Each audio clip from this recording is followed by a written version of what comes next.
आप लोग सब उम्मीद करता हूँ ठीक ठाक होंगे, खैरियत से होंगे। अच्छा दोस्तों, आज हम लोग आपके लिए अल्फा ग्लास टेक्निकल चैनल की तरफ से टेक्निकल वीडियो लेके हैं जिसका साइज़ है विंडो का 7x8 की विंडो है। ये स्लाइडिंग विंडो है जिसमें ये फिक्स होता है और साइड पे 2 पल्ले स्लाइडिंग होते हैं। ठीक है, ये वीडियो का पार्ट नंबर 21 है।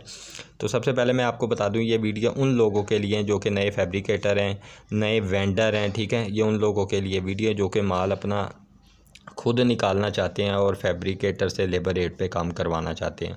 उम्मीद करूंगा अगर आप ये पूरी वीडियो देखेंगे तो आपका बहुत ज़्यादा फ़ायदा होगा। ठीक है, अब चलते हैं वीडियो की तरफ।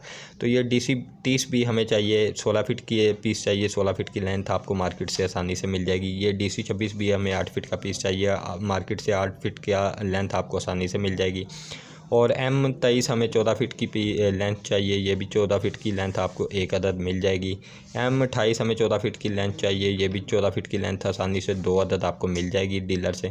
और M24 हमें चाहिए, 16 फीट का पीस चाहिए। 16 फीट की लेंथ आपको आसानी से मार्केट से मिल जाएगी। ठीक है, अब हम लोग चैनल का 3 साइड पे जो चुगाड़ का चैनल है वो कौन सा इस्तेमाल कर रहे हैं। 3 साइड पे 1 2 3 साइड पे जो हमारा चैनल इस्तेमाल हो रहा है वो DC 30B का हो रहा है। और चुगाड़ के नीचे वाली साइड पे जो सेक्शन इस्तेमाल हो रहा है वो DC 26B का हो रहा है। और जो ग्लास के लिए सेक्शन इस्तेमाल कर रहे हैं M23 M28 M24 हो रहा है। ठीक है, तो अगर आपको मेरी वीडियो अच्छी लगती है वीडियो को लाइक कर दें, चैनल को सब्सक्राइब कर दें। सदका जारिया समझ के जज़ाकल्लाह। अस्सलाम वालेकुम।